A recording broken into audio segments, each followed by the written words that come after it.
पत्रकार मित्रहरू, आज बसेको मन्त्री परिषदले गरेका मुख्य निर्णयहरू म यहाँहरू मार्फत मुलुकलाई अवगत गराउन चाहन्छु। हालै बेमौसमी वर्षाको कारण आएको बाढी तथा डुबानबाट धान बालीमा भएको क्षतिको अध्ययन गरी 3 दिनभित्र प्रतिवेदन पेश गर्न गृह मन्त्रालयका सचिवको संयोजकत्वमा कृषि तथा पशुपक्षी विकास मन्त्रालयका सचिव, अर्थ मन्त्रालयका सचिव, उद्योग वाणिज्य तथा आपूर्ति वाणिज्य मन्त्रालयका सचिव, संघीय मामला तथा सामान्य प्रशासन मन्त्रालयका सचिव र राष्ट्रिय योजना आयोगका सचिव सदस्य रहेको कार्यदल गठन गर्ने। नेपाल वायु सेवा निगमका अध्यक्ष श्री सुशील घिमिरेको राजीनामा स्वीकृत गर्ने। नेपाल वायु सेवा निगमको कार्यकारी अध्यक्षमा श्री युवराज अधिकारीलाई नियुक्त गर्ने। नेपाल पुनर्बिमा कम्पनी लिमिटेडको सञ्चालक समितिको अध्यक्षमा डाक्टर रविन्द्र घिमिरे र सदस्यमा मदन पोखरेललाई नियुक्त गर्ने। नेपाल प्रहरी र सशस्त्र प्रहरीको राशनको दर रेटमा 15% वृद्धि गरी उपलब्ध गराउने। कोभिड-19 को महामारीबाट प्रभावित अति विपन्न परिवारलाई नगद हस्तान्तरण कार्यविधि 2078 स्वीकार गर्ने। आजका मन्त्री परिषदका मुख्य निर्णयहरू यही छन्। धन्यवाद।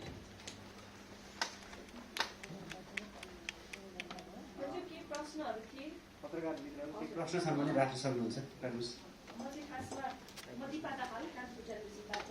मैले अहिले नै यहाँलाई यो मौका छोपेर प्रश्न सोध्न चाहेको हो। लामो समयदेखि नेपाल सरकारले देशको मुलुकमा राजदूत नियुक्त गर्न सकेका छैन। यसले अन्तर्राष्ट्रिय स्तरमा नेपालको छवि खस्किने हो कि भन्ने डर भइसकेको छ।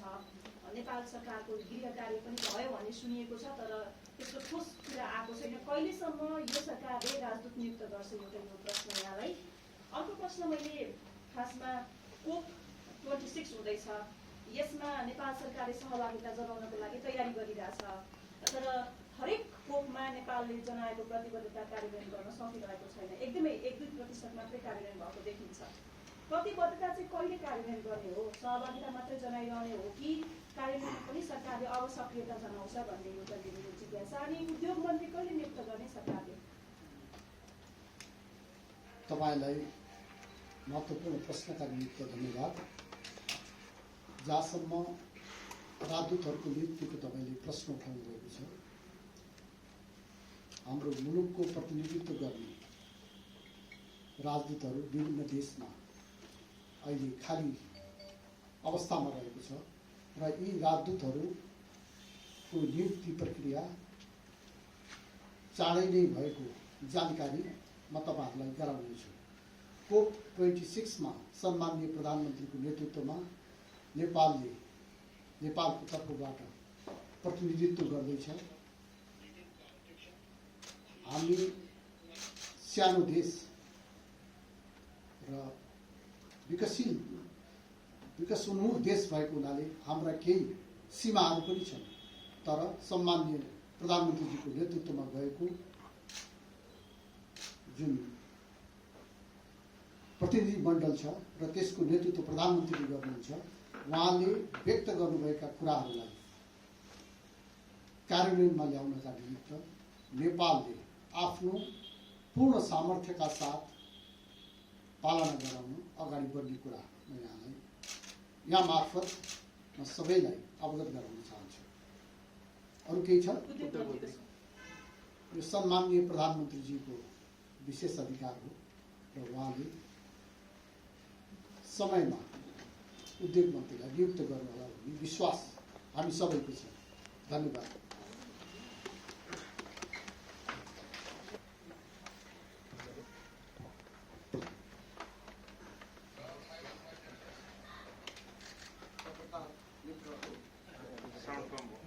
Yeah, पत्रकार मित्रहरू, आज बसेको मन्त्री परिषदले गरेका मुख्य निर्णयहरू म यहाँहरू मार्फत मुलुकलाई अवगत गराउन चाहन्छु। हालै बेमौसमी वर्षाको कारण आएको बाढी तथा डुबानबाट धान बालीमा भएको क्षतिको अध्ययन गरी 3 दिनभित्र प्रतिवेदन पेश गर्न गृह मन्त्रालयका सचिवको संयोजकत्वमा कृषि तथा पशुपक्षी विकास मन्त्रालयका सचिव, अर्थ मन्त्रालयका सचिव, उद्योग वाणिज्य तथा आपूर्ति वाणिज्य मन्त्रालयका सचिव, संघीय मामला तथा सामान्य प्रशासन मन्त्रालयका सचिव र राष्ट्रिय योजना आयोगका सचिव सदस्य रहेको कार्यबल गठन गर्ने।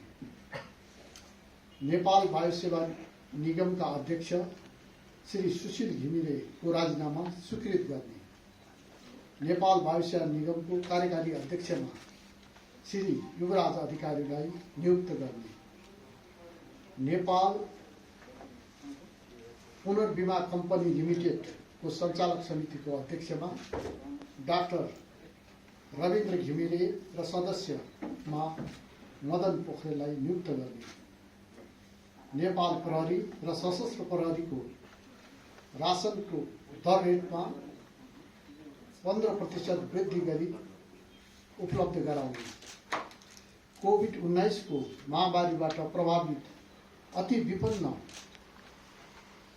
परिवारलाई नगद हस्तान्तरण कार्यविधि 2078 स्वीकार गर्ने।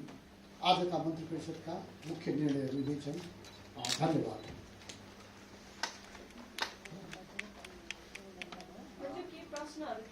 पत्रकार मित्रहरू के प्रश्न छन् भने राख्न सक्नुहुन्छ। राख्नुहोस्। म चाहिँ खासमा दिपा दाहाल कानपुर जिल्लाबाट मैले अहिले नै यहाँलाई यो मौका छोपेर प्रश्न सोध्न चाहेको हो। लामो समयदेखि नेपाल सरकारले 23 मुलुकमा राजदूत नियुक्त गर्न सकेका छैन। यसले अन्तर्राष्ट्रिय स्तरमा नेपालको छवि खस्किने हो कि भन्ने डर भइसकेको छ। नेपाल सरकारको गृह कार्य पनि भयो भन्ने सुनिएको छ, तर त्यसको ठोस कुरा आएको छैन। कहिलेसम्म यो सरकारले राजदूत नियुक्त गर्छ, एउटा यो प्रश्न यहाँलाई। अर्को प्रश्न मैले खासमा COP26 हुँदैछ, यसमा नेपाल सरकारले सहभागिता जनाउनको लागि तयारी गरिरहेछ, तर हरेक COP-मा नेपालले जनाएको प्रतिबद्धता कार्यान्वयन गर्न सकिरहेको छैन। एकदमै 1-2% मात्रै कार्यान्वयन भएको देखिन्छ।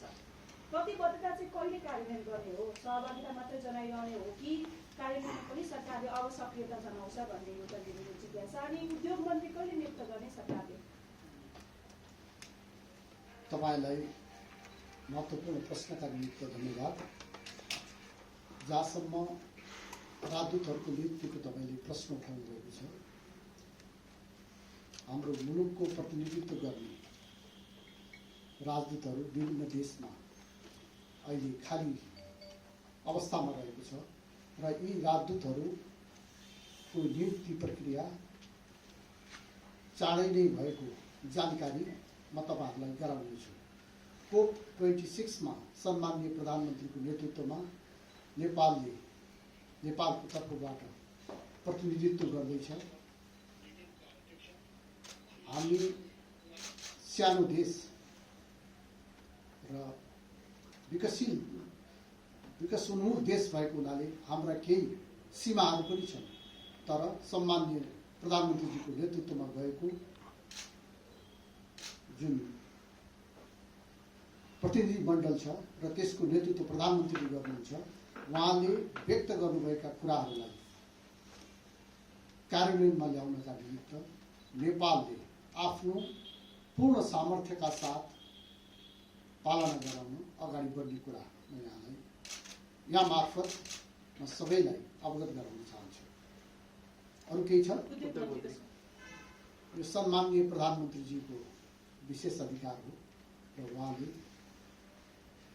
समयमा उद्योग मन्त्रीलाई नियुक्त गर्नुहोला भन्ने विश्वास हामी सबैको छ। धन्यवाद।